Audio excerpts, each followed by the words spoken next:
93 WIBC Mobile News. On the level, on the go.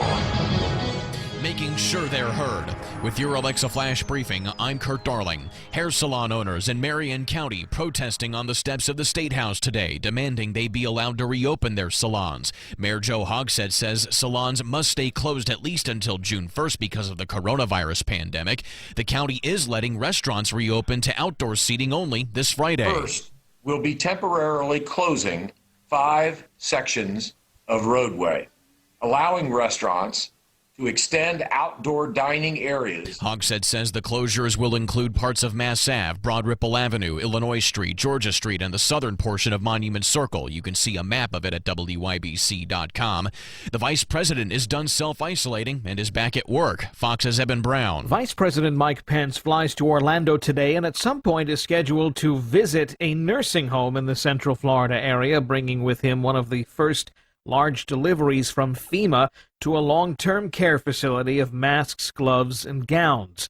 The vice president will also sit down with Florida tourism leaders for a roundtable to discuss ways to reinvigorate the tourism industry in Florida, one of the state's biggest employers and sources of revenue. In Broward County, Florida, Eben Brown, Fox News. The state is encouraging you to vote absentee in the upcoming primary, but if you want to vote in person, some counties are going the extra mile to keep you safe at polling places. In Vigo County, Clerk Brad Newman says they're partnering with ServPro at no cost to taxpayers to help keep ballot boxes clean. ServPro is jumping in and helping us out as far as keeping everything clean. We're going to reiterate the fact we're going to be cleaning in real time. It's a production we've been working on, and I think we've got everything down pat. The deadline to request an absentee ballot is tomorrow. No Gen Con this year. The popular tabletop gaming convention that normally draws thousands to Indianapolis every year is canceled, say organizers. Former Indiana Congressman Todd Rokita is running for Attorney General. The IBJ reporting Rokita has decided to run after waiting for the state Supreme Court to make its decision on a punishment for current AG Curtis Hill over his groping accusations. Rokita says the court made it clear Hill shouldn't be Attorney General when it suspended his law license for 30 days.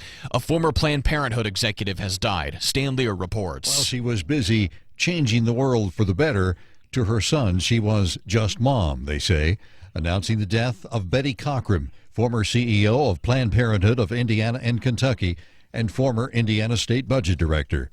Stan Lear, 93 WIBC Mobile News. 6.3 million people. That's how many people on average watched NASCAR's race at Darlington Sunday from start to finish. Nielsen data shows that that's the highest rating for a NASCAR race not named the Daytona 500 since 2017.